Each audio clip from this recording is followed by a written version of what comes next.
기본적인 문제인데 왜 확인하느냐? 이게 이제 이런 쉬운 문제에서가 아니라 어려운 문제에서도 흔하게 나오는 장치이다. 우리가 지금 현재 2차 부등식을 하고 있는데 이 2차 부등식 안에서가 아니라 앞으로도 계속 나올 중요한 놈이어서 한번 살펴봅시다.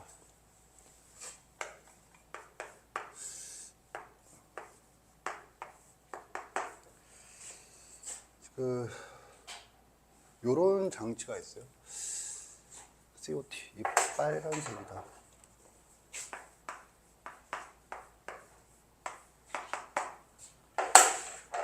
뭐냐 하면 F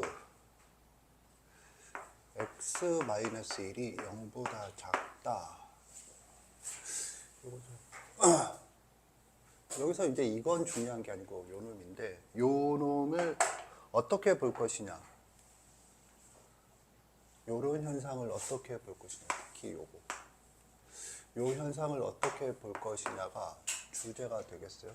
지금 잘들 맞췄겠지만 중요한 건 이 문제를 맞추는 게 아니고 세 가지 방식으로 이 식을 해석할 수 있어야 한다 가 되겠어요. 그러면 세 가지 방식이 뭐냐? 일단 대수적으로, 그 다음에 기하적으로,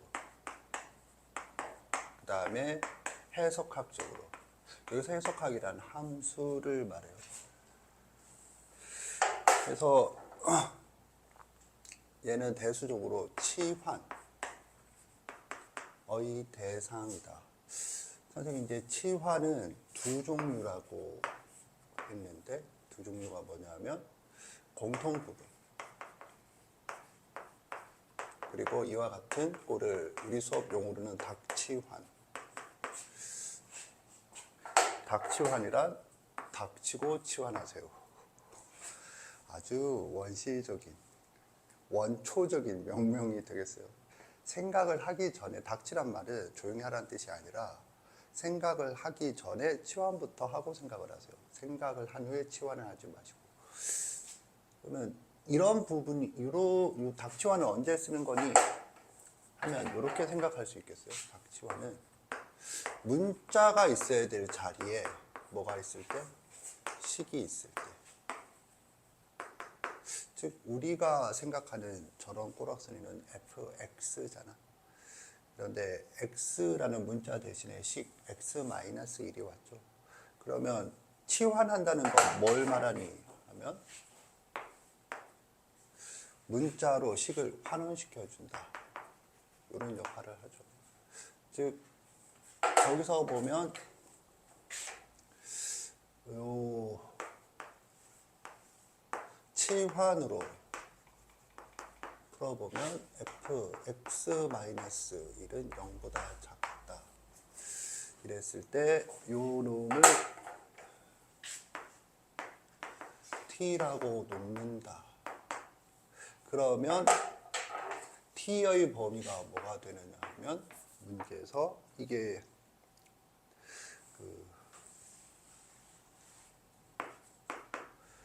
1보다 크고 3보다 작다 라고 하는 게 이제 우리가 2차 부등식 교과서에서 배우는 내용이다.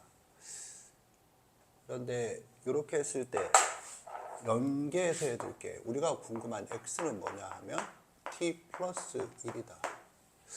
따라서 이게 이제 뭐가 되냐 하면 t 플러스 1이 되면 2, 4, 1 더하기 1, 3 더하기 1.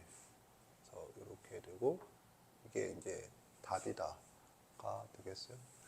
쉽죠? 뭐 쉬운데 기초를 확인하자는 측면에서 얘기하고 있는 거고, 기하적으로는 뭐죠? 기하적으로는 도형의 이동이다.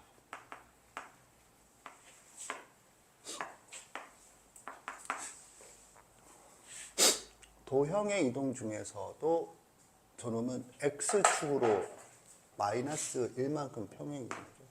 그래서 도형의 이동으로 풀어보면 그래프가 x축으로 마이너스 1만큼 이고 x축으로 1만큼 평행이동이다. 그래서 y equal fx의 그래프를 x축으로 1만큼 평행이동한 게 y equal fx-1이다. 이거는 이제 엄밀하게는 고등학교 교육과정에서는 공통수학 2 앞부분에서 도형의 이동 단위에서 배우는 거지만 이 감각은 중학교 3학년 2차 함수에서도 자세하게 설명을 해요. F라고 하는 형식으로 설명하지는 않지만 설명을 한다. 중학교 때 설명 방식은 F라는 형식 대신에 AX 제곱 플러스 BX 플러스 C 이거 갖고 설명을 하죠. 그런데 이제 좀 쉽게 하기 위해서 일단 얘는 제쳐두고 그랬을 때 A, X-1의 제곱 플러스 C는 얘와 얘가 무슨 관계일까? 이런 거를 명시적으로 교과서에서 평행이동 관계로서 설명을 하고 있다. 그래서 이제 그런 감각으로 보면 이제 그래프를 봤을 때 여기 x축인데 이게 y equal fx다. 여기가 1과 3이라고 되어 있고 이걸 그대로 평행이동 시키세요. 그러면 2와 4. 그래서 이렇게 해가지고 참고로 평행이동은 합동이동이에요. 두 개는 적당하게 이동하여 포개일 수 있다. 그래서 얘는 y equal fx-1이고 이때 값은 2, 이때 이 값은 4다. 그래서 0보다 작은 부분은 2와 4다. 이렇게 생각을 한다. 해석학적으로는 좀 중요해요. 이제 공통수학 2 함수론 입장인데 합성함수가 되죠. 합성함수. 이 합성함수라고 하는 게 뭐냐? 풀이 3번 합성함수.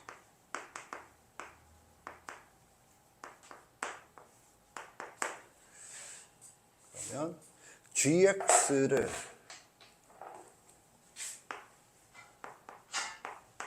x-1이라고 하면 그러면 f x-1은 f gx다.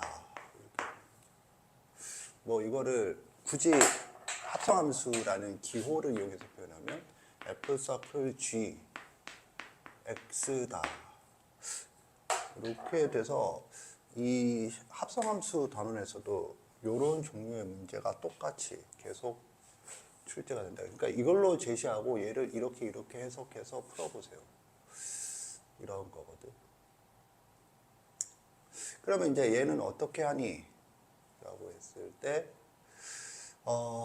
fx, y equal fx에서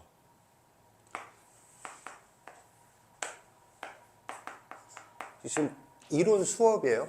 문제 여러 가지 풀이법을 하고 있는 게 아니고 이론 수업이고 우리가 이제 2차 수업이다 라는 걸 하는 입장에서는 이런 것들을 이 문제를 보면서 생각할 수 있어야 돼 라는 거야. 그러니까 지금 앉아있는 사람들이 다 풀어내는데 수업을 하고 있는 건 한 가지 방식으로 푸는 게 아니고 이렇게 세 가지 방식 모두를 생각할 수 있어야 되고 이제 이런 장치가 들어간 응용 문제에서 세 가지 방식 중 어느 방식이 나한테 유리할 건가 이 생각을 한다라는 거예요. 얼핏 보면 이게 쉬울 것 같지만 꼭 그렇지는 않다. 나중에 이제 함수 단어로 가면 이게 훨씬 유용한 그런 게 돼요. 그래서 일단 여기서 보면 아까 전에 그려진 대로 이렇게 되고 여기가 1, 여기가 3이니까 아래쪽이죠, 아래쪽. 이렇게. 그래서 나온 게 여기서 결론이 뭐냐 하면 이게 되는 거죠. 요 부분이다. 그래서 나오는 게 결론은 gx는 1보다 크고 3보다 작다가 되겠어요. 요거 이해간다. 손 들어보세요. 내리세요. 이해하는 게 어렵죠. 그러면 부등식은 뭐? 그래프 y 콜 gx의 그래프를 그려보자. 그래프를 그려보자. 이거고 gx는 저거니까 존나 쉽죠. 이 x축, y축. 기울기는 1이고 y절편이 마이너스 1 이렇게 되겠어요. 그래서 여기가 x축, 여기가 y축. 그러면 이제 뭐 하래? 1과 3 사이다. 1. 1은 대충 여기겠죠. 3. 대충 여기겠죠. 이게 y콜 1, 이게 y콜 3이 되겠어요. 요 사이라고 하면 요것과 요거 등호가 들어가지 않죠. 그러니까 1과 3이 되면 안 되겠어요. 그래서 요 그래프다. 이때 우리가 여기서 구하라고 하는 건 뭐니? x다, x. x. 그래서 여기와 여기다. 이건 어떻게 구하나요? 하면 참 무섭겠어요. 1을 여기다 넣으면 2가 되죠. 2.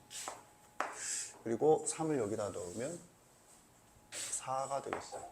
그래서 x의 값은 2보다 크고 4보다 작다라고 나온다.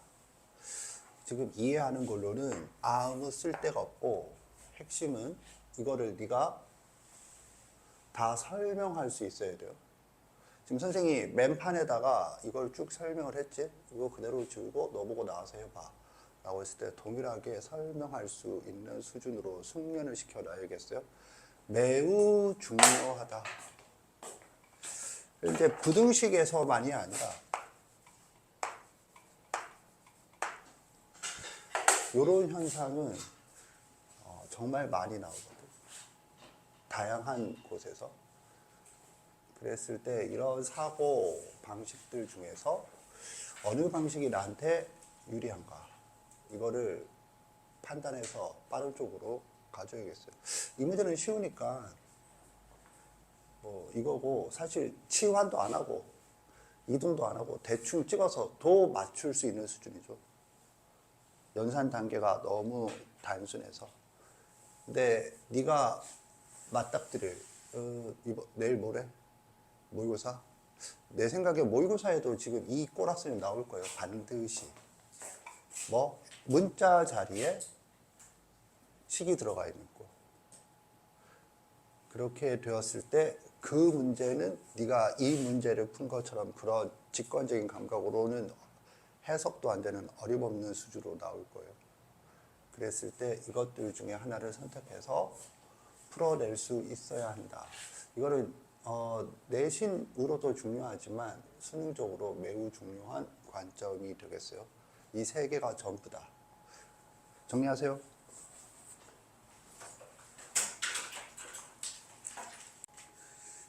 센 965번을 풀라고 했는데 아까 전에는 그래도 4명인가? 뭐 그 정도가 손을 든 것 같은데 갑자기 훅 줄죠. 그러면 무슨 차이인가? 이거거든. 965번과 지금 설명한 972번을 비교해 보세요.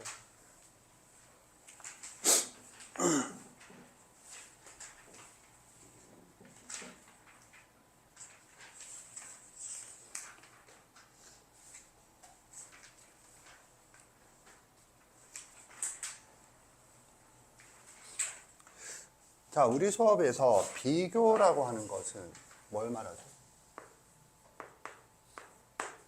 비교라고 하는 것은 오락실에서 틀린 그림 찾기 이런 게 아니에요. 본질적으로는 비슷한데 직관적으로, 직물적으로 짐승처럼 그냥 대충 눈을 훑어보고 만다. 그러고 있으면 안 되겠어요. 차이가 뭐지 지금? 저거는 한글로 아래쪽, 여기는 부등식으로 제시했다. 이게 차이인가? 그걸 차이라고 하면 정말 짐승이지. 그러면 무슨 차이야? 그러면은 여기에서 핵심은 이게 있는 거죠. x가 0보다 크거나 같고 3보다 작거나 같다. 그에 반해서 여기는 뭐니? 모든 실수 x. 이 차이를 극복을 못하는 거죠. 그런데 극복을 못하는 이유를 이 유형을 몰라서 아니야. 네가 이 문제를 풀 때 이런 식의 사고를 거치지 않으니까 여기서도 들통이 나는 거지. 여기서 대충 푸는 애가 이 들통이 나는 거거든.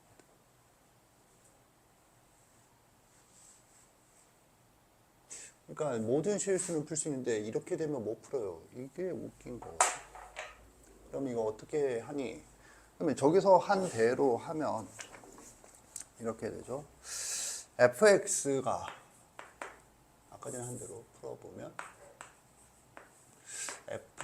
풀기보다는 생각 COT fx가 gx보다 크다인데 이게 이제 둘 다 뭐냐면 이차함수 곡선이죠. 곡선. 그래서 곡선 대 곡선.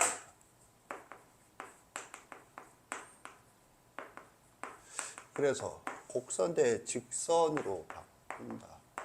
그 방식이 똑같다고. 그러면 선생님 저도 뭐 당연히 그렇게 했는데요.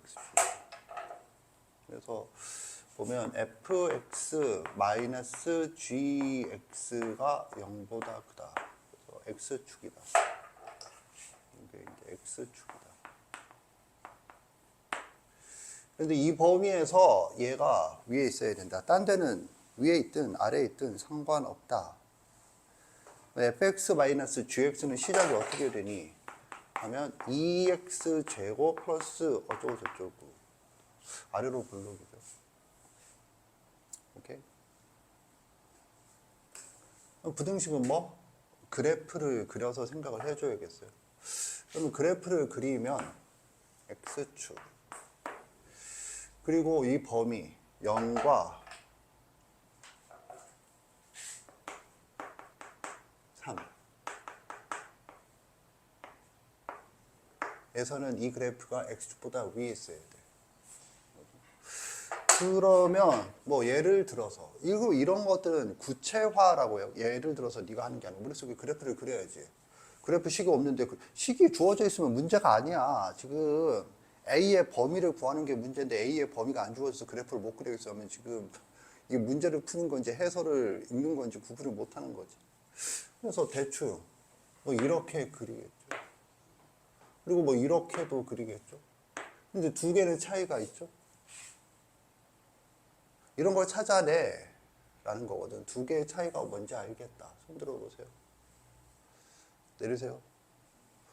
그게 이 문제에서 요구하는 거지. 두 개의 차이가 뭐지? 재원이?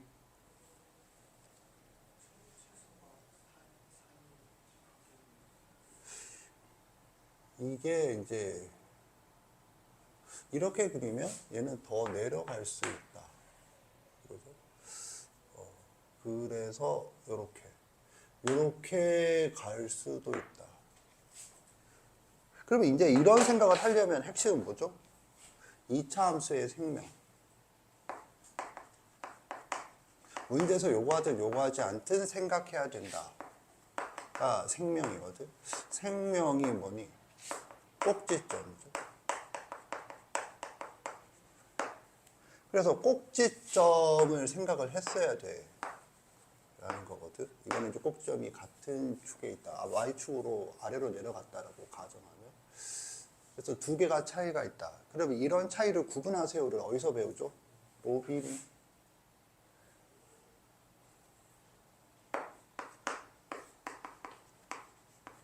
그러니까 개념이 없잖아. 근데 여기는 개념이 없어도 뭔가 직관적으로 개념을 무시하고 답을 내는데 도달할 수 있는데 이 개념이 없으면 좆되세요. 그런데 이제 제대로 걸리면 지금 네 상태가 되는 거고 이건 못 벗어나. 개념을 머릿속에 일일이 넣어두지 않으면 경우 나누기를 하라. 이게 이제 어디서 배우느냐 하면 2차 함수 최대치에서죠. 재훈이가 얘기한. 이게 무슨 말인가요? 최소값이 0보다 커야 되는데 최소값이 0보다 클 필요가 없어. 그러면 이거는 제한된 변역에서 최소값이야. 그러니까 이렇게 그었을 때 요 놈이 이것보다 위에 있으면 돼. 이쪽은 이놈이 위에 있으면 이쪽은 당연히 위에 있죠. 라고 생각하면 이쪽에 있는 경우도 생각을 해야겠다. 이렇게 이쪽에 있는 경우도 이거는 이쪽에 있는 경우도 생각을 해야겠다. 그래서 경우 나누기가 포인트가 되고 이 문제는 부등식 문제인데 실질적으로 사용하는 건 뭐니? 하면 최대 최소가 되고 있어. 이거 이해 갔나? 오케이. 그래서 해설 한번 확인해 보세요, 지금.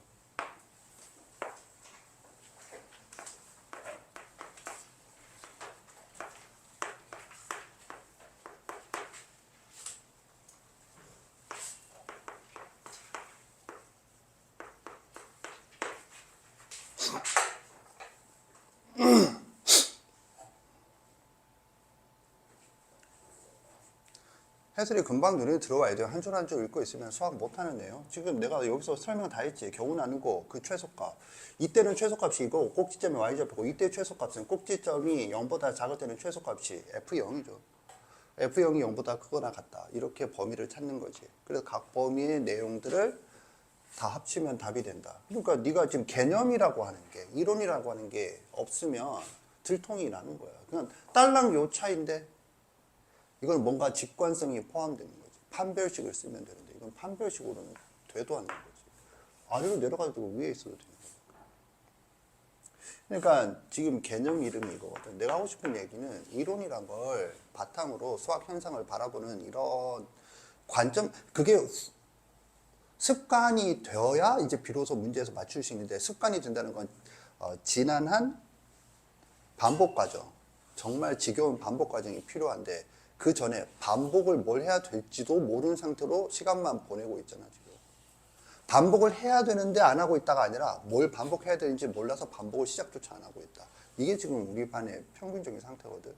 그런데 벌써 좀 있으면 기말고사예요.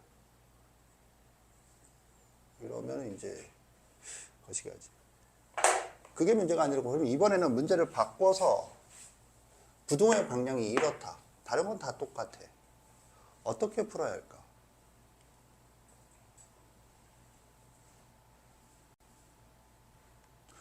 다른 데는 위에 있으든 뭐든 상관없는데 다른 데서 여기에서만 얘가 아래에 있으면 돼.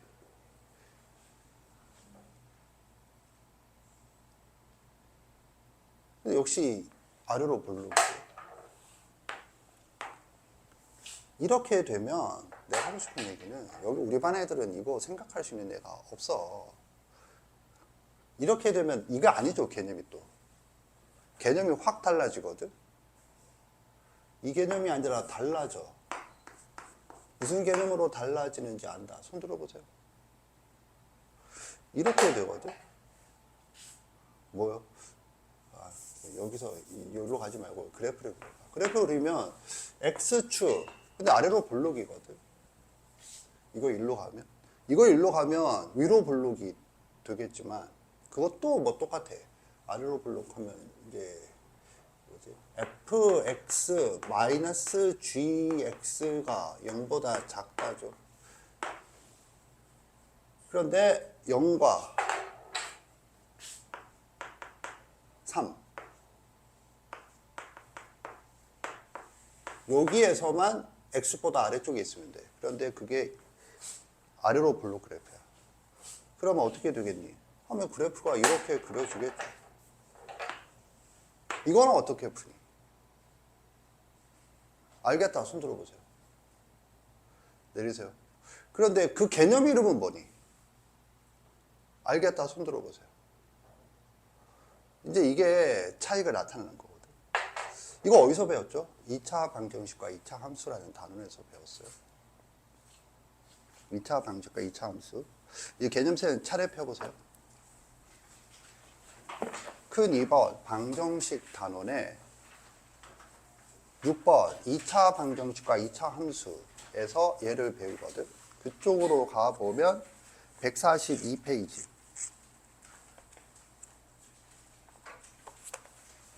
그래서 노란색 19번 2차 함수의 최대 최소 여기서 하는 거거든. 그런데요, 셈만 뒤쪽으로 배치를 했는데 그 위쪽을 보면 조금 전에 확인했던 2차 함수의 그래프와 직선의 위치 관계, 뭐 2차 함수 2차 방식과 2차 함수의 관계 이렇게 나오죠.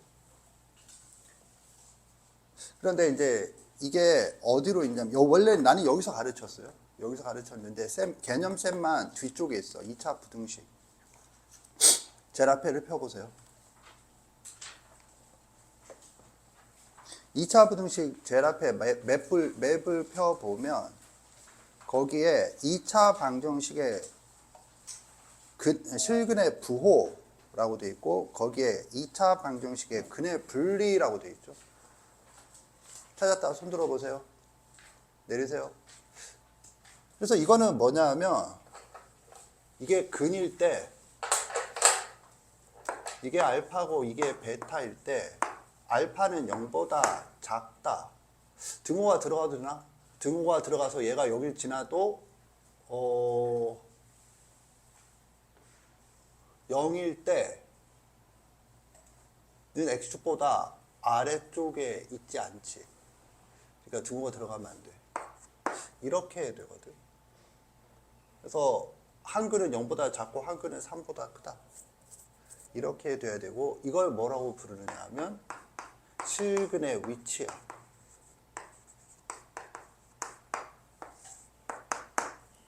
근데 내가 지금 얘기를 왜 하느냐 하면 이 두 개념이 달라지죠. 이거는 지금 내가 즉석에서 변형한 거예요.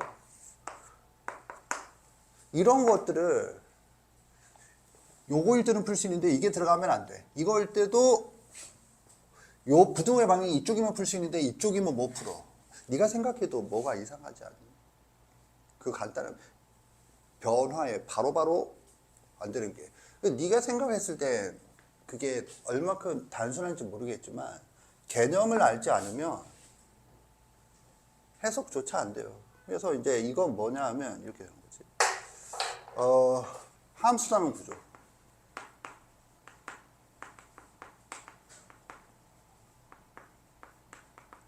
정의 그래프의 활용이 마지막이거든. 그래프의 활용의 첫 번째가 뭐죠? 최대 최소. 두 번째가 뭐죠? 방정식과 부등식의 활용이야. 그래서요. 이게 이거죠. 이게 이거고 이게 이거거든. 부등호 하나 바뀌었는데 같은 문제에서. 그런데 개념이 달라져 버려. 수학을 모르는 사람은 대충 비슷하게 어거지로 풀려고 하고 수학을 아는 사람은 그래프를 그려봤더니 요구하는 상황이 다르다 라는 사실을 이용해서 이렇게 방향을 찾는다. 두 개 같은 점은 뭐죠? 두 개의 같은 점은 그래프의 활용이에요. 그런데 이게 지금 어디에 실려 있죠? 이 문제가 2차 부등식. 내가 그래서 뭐라고 했냐? 그래프의 활용 첫 번째가 최대 최소, 두 번째가 방정식과 부등식의 활용.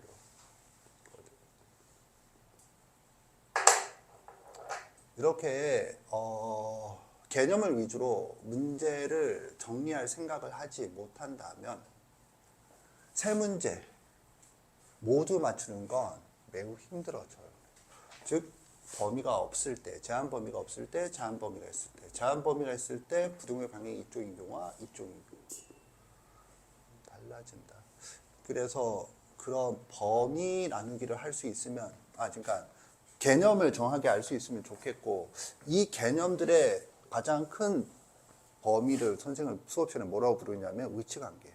위치관계는 모든 아까 전에 우리가 대수, 기하, 해석 이렇게 얘기했는데 대수를 제외한다면 나머지들은 전부 다 위치관계로 수렴하는 매우 중요한 개념이에요. 뭐 내가 이렇게 얘기해도 수학 기초가 부족하면 이게 뭐가 중요한지 뭔가 중요한 것 같은데 정도일 텐데 안타까운 건 고1이 되었는데 내가 이런 얘기를 했을 때 저게 중요한 거였구나 라고 문제풀이 경험을 바탕으로 알아듣지 못하고 중요한가 보네 이러고 있으면 한참 늦었거든. 한참 늦으니까 포기하라는 게 아니라 공부를 열심히 할 생각을 해야 되는데 그냥 듣고 마는 게 우리 반 패턴이라 좀 그게 아쉬워. 지금 6월 초잖아. 3월 초부터 지금까지 3개월이 지났거든. 그 사이에 지식 말고 네 공부 태도가 얼마큼 바뀌었는지 생각을 해봐. 바뀐 게 없다라면 4월 초에 딱 해당되거든. 이제 이번 달 말부터 기말고사니까 인풋이 같으면 아웃풋이 같아요. 이 우주는. 그때랑 지금이랑 똑같은 방식으로 네가 공부하고 있잖아. 그러면 똑같은 점수가 나오는 거야. 안 떨어지면 다행이지. 무슨 프로그램처럼 안 싸우면 푹 쉬면 다행인가? 되게 뭐 그런 거죠. 그래서 공부를 할 생각을 해줘야 돼요. 이런 잔소리는 내가 시험 끝난 직후부터가 아니고 방학 때부터 계속 얘기를 했거든. 그런데 나중 하잖아. 그 나중이 시험 끝난 후야. 이때 시험은 1학기 기말고사가 아니고 수능 끝난 후에. 2029학년도 수능이 끝난 후에까지를 미룰 거야. 공부를 지금 당장 좀 하려고 하세요. 정리하세요. 잠깐 쉬겠어요.